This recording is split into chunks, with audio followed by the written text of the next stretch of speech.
Hello, Dohackers. It is November 22nd, 2023, and I would like to talk about the 18th anniversary of Dothack Fragment.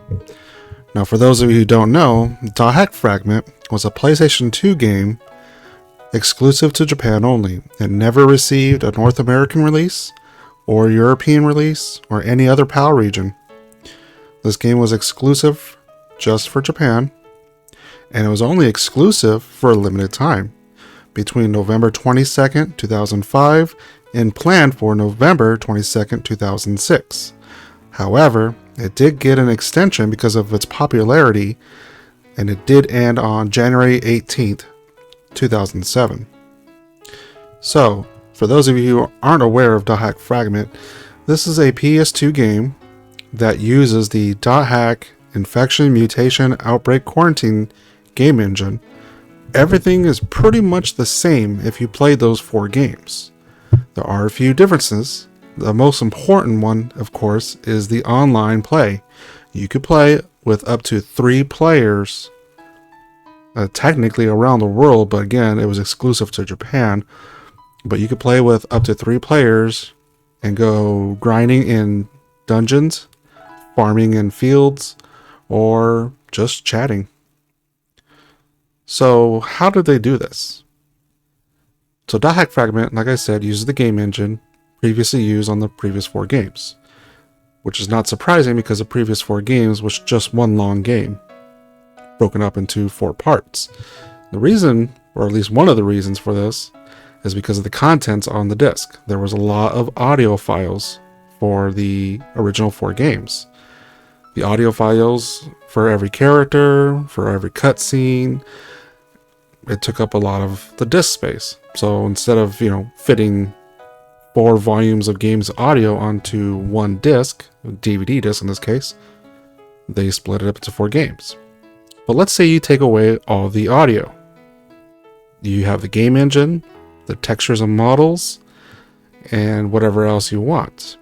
And that's what Dothack Fragment is. It's just a bare bones Dothack Infection, Mutation, Outbreak, Quarantine, trimmed down, put onto one disc, no audio whatsoever, with the exception of the grunty food voices that you hear when you're in the fields. Like piney apple, oh no melon, white cherries, root vegetable, and so forth. Those voices are still on there, and those voices are not that big. But other than that, there is no other audio with the exception of musics, which is not in the same category.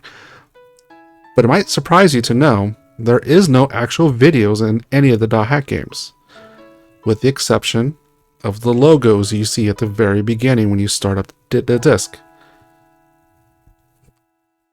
All the cutscenes you see in the game are actually rendered in-game using the game engine. Now you might say, well, Kite's face is very detailed in the cutscenes, but not when I'm running around in fields and dungeons and root towns. That's because there's 2 different assets. One for videos and one for in the fields, dungeons, and root towns. But all the models are still there.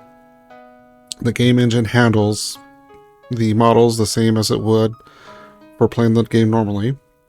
But there's just a set of instructions, audio, clips, and different camera angles for all the videos that you see from the cutscenes in the games. But like I said, Dothack Fragment doesn't have those. There are a few cutscenes,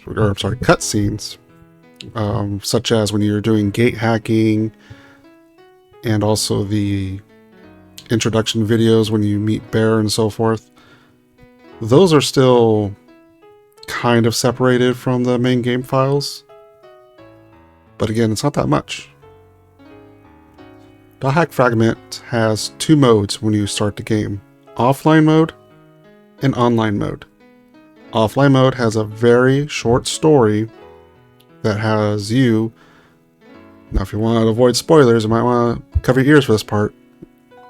Is the new chosen one that has the Twilight bracelet with the skill of Data Drain.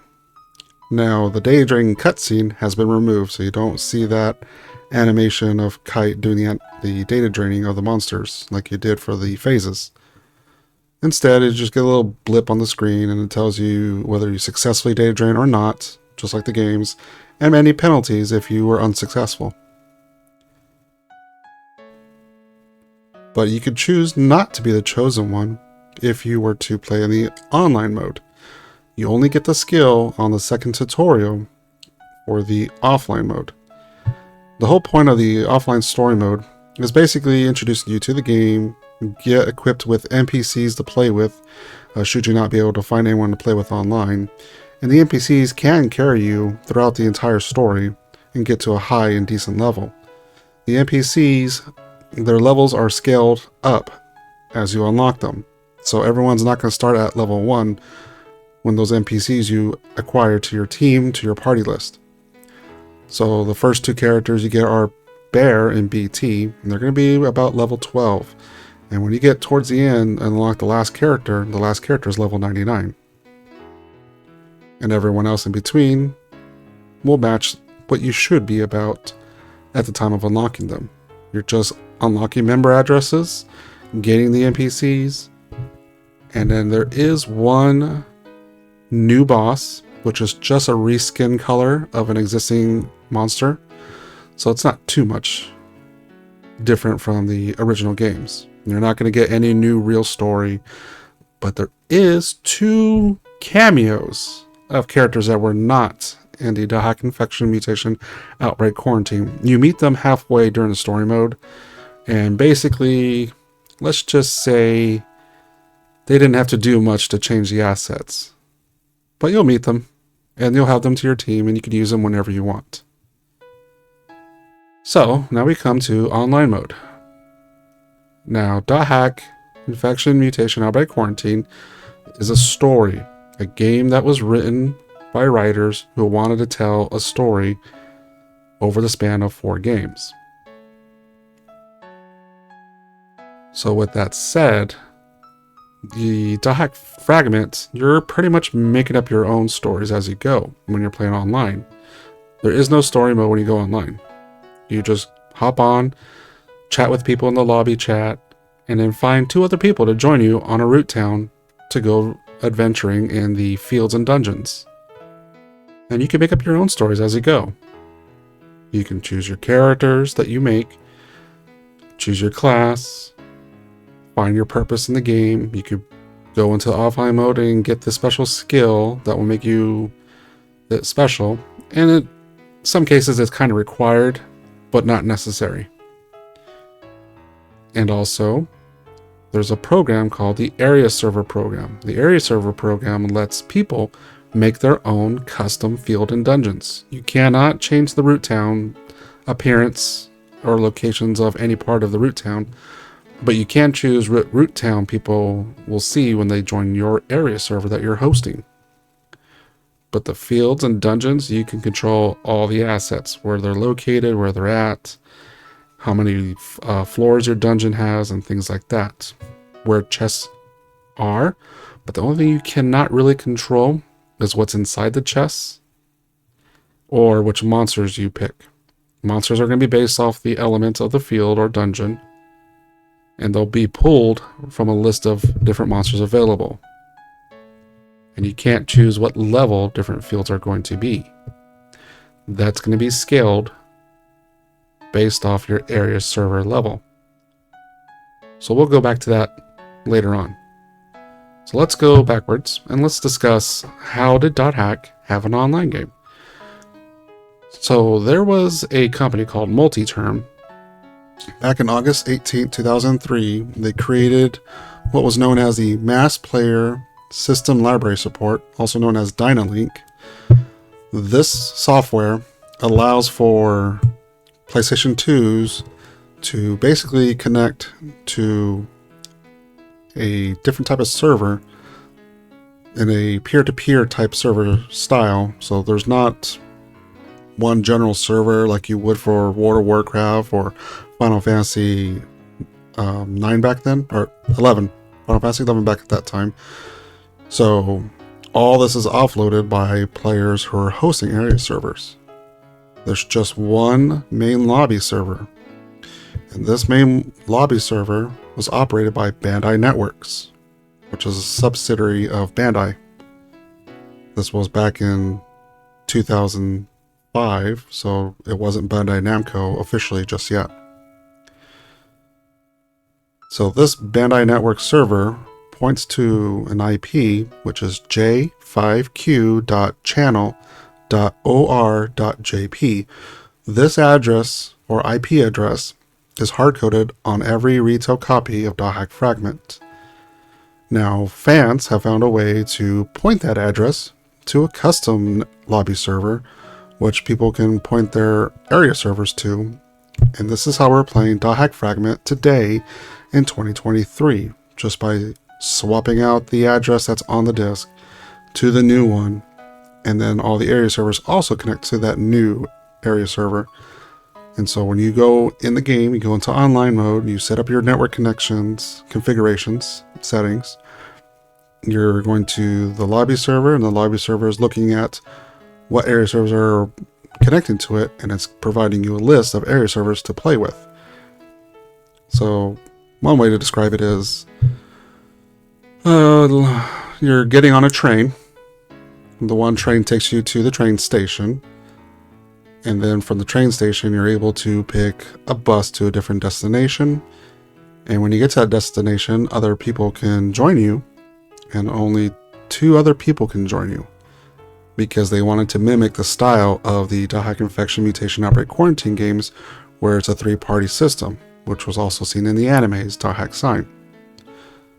So only 3 people can be on one server at one time. It's not one massively multiplayer online game, but you all can meet up at the lobby chat, and think of the lobby chat as the open area of a train station where you can just chat with people who happen to be sitting down. And that's basically how it worked. Now, if you wanted to host your area server, what you needed was a Windows 2000 operating system or Windows XP. You needed a 1 gigahertz Celeron CPU minimum, a 256 megabyte RAM minimum, and 100 megabytes of hard drive space.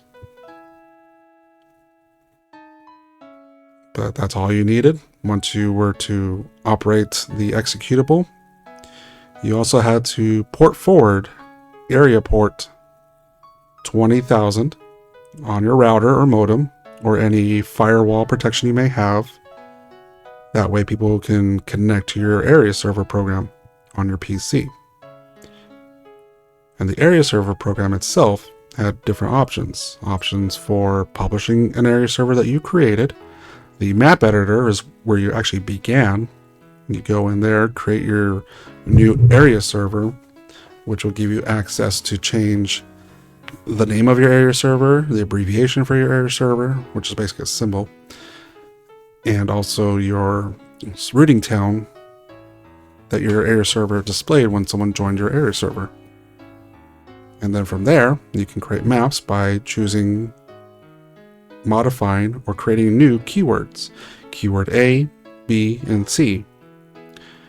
And when you chose all that, you had the option to choose what field type, such as fire, water, earth, wind, so forth, whatever the elements were. And then you would be given the assets for that field type. So you can map around, mod however you wanted, put monster portals wherever you wanted, and things like that. And you can even insert custom messages when you change different rooms when you're in the dungeons. And this is how people created their own stories. Now, I talked about that Dothack Fragment came out November 22nd, 2005. That was the public release for the retail copy. But prior to that, back in September, there was actually a chance for players to get a hold of the game early. This was on September 20th, 2005 to October 16th, 2005, where you were entered into a lottery if you went to the Fragment website, and you're able to acquire yourself the pre-release, also known as the early release version or advanced release of Dothack Fragment. This is a stripped down version which has no offline mode and had very limited character creation options. Along with this pre-release version of Dothack Fragment was a pre-release area server program, version 1.0. Basically, they wanted to test the public's capacity on the Bandai networks to make sure everything works smoothly. So it's just a lottery that you had to enter, and you would pay for shipping, I believe, to get the game ahead of everyone else. Now, your characters on the retail version, you can have 3 characters per memory card, but your memory card was copy protected, so you couldn't copy your character to another memory card and pass it along to your friends. There are 6 classes to choose from: Twin Blade, Blade Master, Heavy Blade, Heavy Axe, Long Arm, and Wave Master. Pretty much the classes we've known to come about the World Revision 1 through Dothack Sign and Dothack Infection. You could create 8 different Twin Blades of different colors,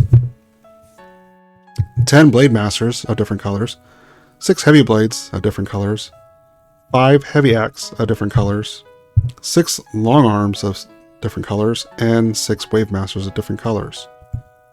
There were 252 different monsters for you to fight, and there was 909 weapons, armors, items, and key items.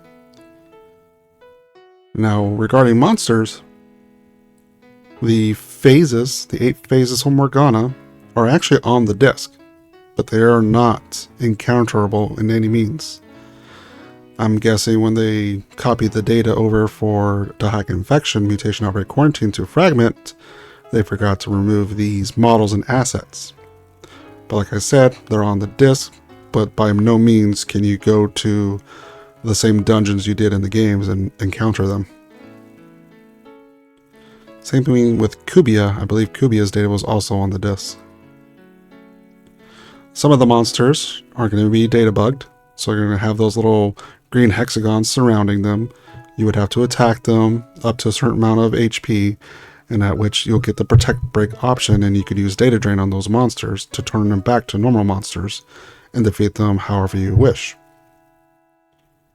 And in terms of items, there was a penalty system inserted into Dothack Fragment to make sure that you logged out properly. The recorders that you would go and save your game when you're in the root towns, they don't function like they did back in Infection. Instead, they just talk to you. But the way to save, you would have to leave the dungeon or field, go back to the root town, open up your menu, and do log out, and get back to the world screen, and then go back one more to your desktop, and then from there you can go ahead and turn off your PlayStation 2.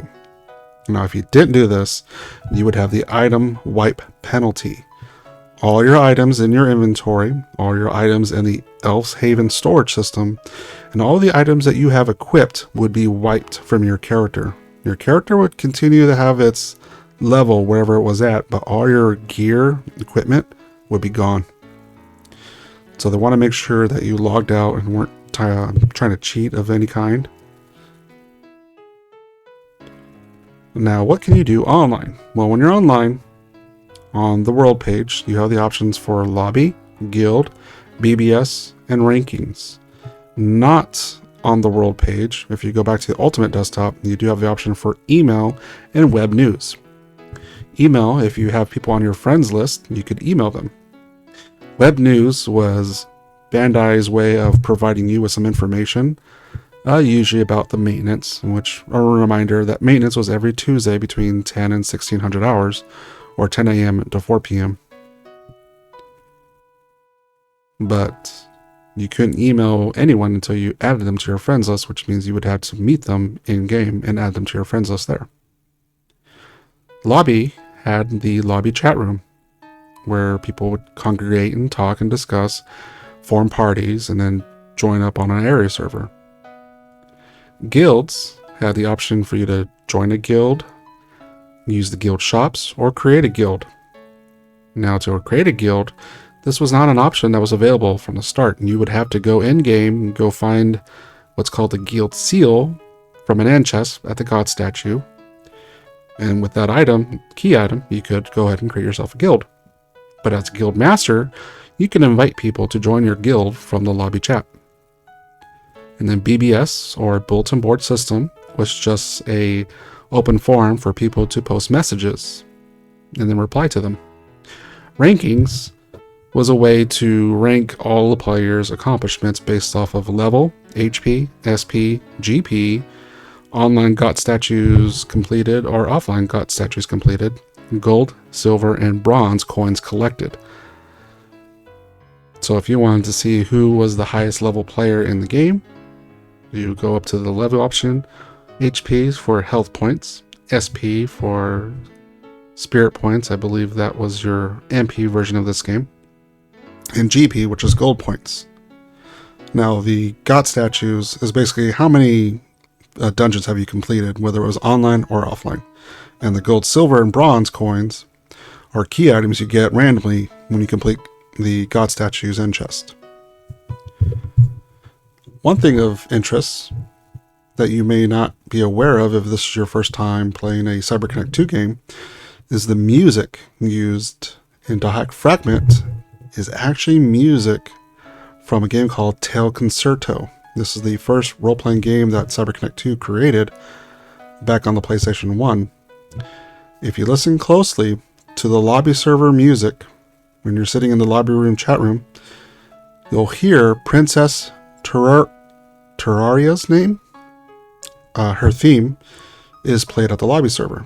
And if you go to the character creator screen, you'll hear Cyan's theme.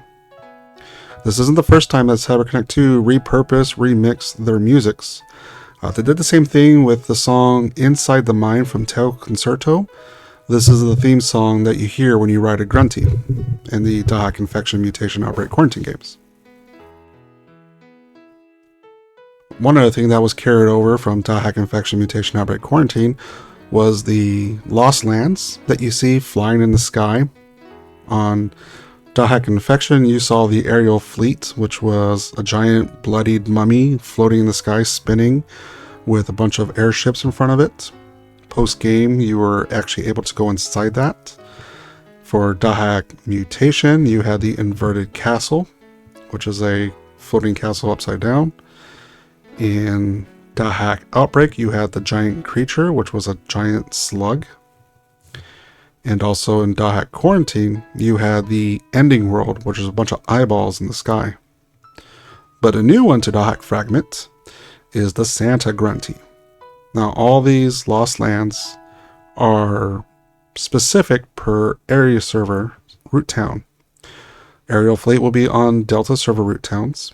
Inverted Castle will be on Theta server root towns. Giant Creature on Lambda servers. Ending World on Sigma servers. And Santa Grunty on Omega servers. Now, I keep throwing the word server a lot. And like I said, Dothack had one central lobby server, and then it had as many hosted by players area servers. These area server programs were available for free from the official Japanese website for Dothack Fragment, which was hack.channel.or.jp/fragment/support, where you could download the area server program, starting with the pre-release version 1.0, and then the first public version 1.0.0, then 1.0.1, 1.0.2, and finally 1.0.3. Now, the pre-release area server and disk did have a hard set limit. If you were still using the pre-release version of the area server, that one ended on began on October 27th and ended on December 24th. But then they actually changed the date to December 6th. And same thing with the other area servers, they strongly encouraged you to use the latest version. So after some time, they would actually make the predecessor versions obsolete from connecting to the lobby server. Now, what is different with the area servers versus the official games? Like I said, you cannot fight the phases. You can't even go to those legendary lands that were in the post game. but they kind of had some pre-made scripted events. One of which are the NPC events. Now, these are triggered on certain days, which aren't really functional anymore. Sometimes they do pop up, especially the New Year's Day event. But after that, it's very rarely, seldomly, that the other events will be triggered. And it has nothing to do with the lobby server. We're still trying to understand the area server to understand why these events aren't happening on their set dates. But remember, Dothack came out on November 22nd.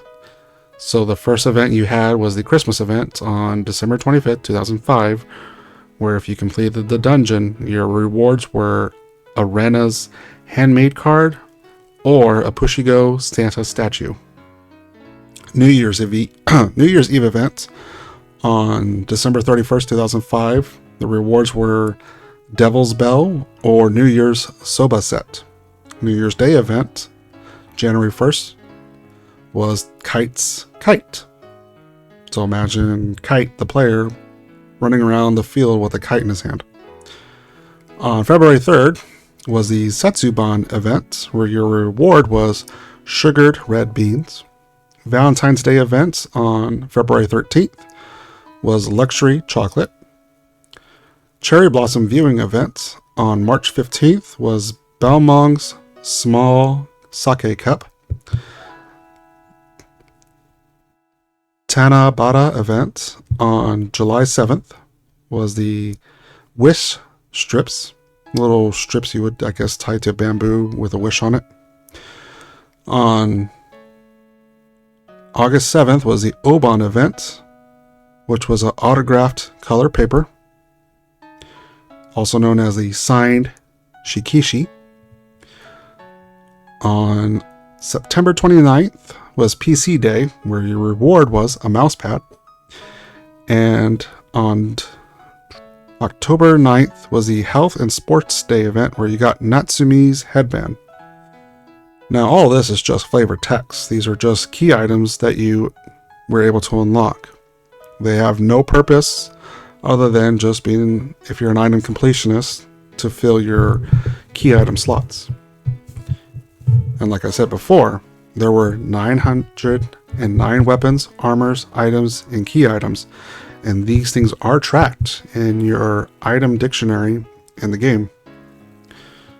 And as well as your monster dictionary, all your monsters are also tracked. So you can unlock a certain amount of monsters, and it will show you a progression of how many monsters you defeated of that type of monster and all 252 monsters. But that's pretty much the gist of what Dothack Fragment was. And why are we talking about it today on November 2nd, 2023? Well, that's because it's the 18th anniversary of Dothack Fragment. Remember, it came out back in 2005 on the PlayStation 2. And since then, the fans have done an amazing job at bringing this game back to life with fan servers and fan area servers. So if you ever want to play this game, your best option would be to find the game online, available over on secondhand shops such as eBay, Mercari, Yahoo Auctions Japan. Just look up Dothack Fragment. Don't worry about the A, because the A has the little dots above it. And you should be able to find yourself a good copy anywhere between $15 to $35. If you happen to come across one with a red stripe on the bottom, make sure it's a photo, an actual photography photo, and not a stock photo. That is the lottery version, the pre-release version. Remember, the pre-release version does not have access to an offline mode, and your character creation is going to be severely limited. So my suggestion to you is to look for the retail version, unless you want to keep a copy on your shelf for the lottery version, which I believe, and I couldn't find it, I believe there's 1,000 copies made for the lottery version. But anyway, all you need is the disc. You cannot pop it in a retail PS2 from North America or PAL regions. simply because the PlayStation 2 is region locked. But what you can do is put the game in your PC, copy the disc. You can even patch it so that way the game will be in English and be able to connect to the new lobby servers. And then you could put that on your PS2 with a USB and a free McBoot memory card. Or you can play on PC using PCSX2 version 1.6. I'm sorry. 1.4 and 1.6 will require plugins, but 1.7 is the better option in my opinion because you don't have to worry about plugins. You can just go ahead and go into the settings and set it up. And then there's guides over on our website, dothack.org, on how to do all of that and where to find those plugins and patches and everything else you need to get started. But Dothack Fragment, it was an interesting concept. Kind of sad that we didn't have the option for a full, massively multiplayer online game. But don't forget, the PlayStation 2 required you to have the network adapter if you had the fat version. And the network adapter had both Ethernet and dial-up connection. And some people back in 2005 still had dial-up or DSL. But most people these days have cable. So the connections are a lot better, more reliable now than they were back 18 years ago. Which is probably why they did a 3-party system, not just because it emulated what Dothack was, but also just to keep the connection stable and less latency. But tell me what you think. Do you think Dothack Fragment should have a remake, more than a Dothack Infection remake? If you happen to be part of our Dothack Discord, or happen to be watching this podcast here on YouTube, let me know what you think. I really enjoyed Dothack Fragment.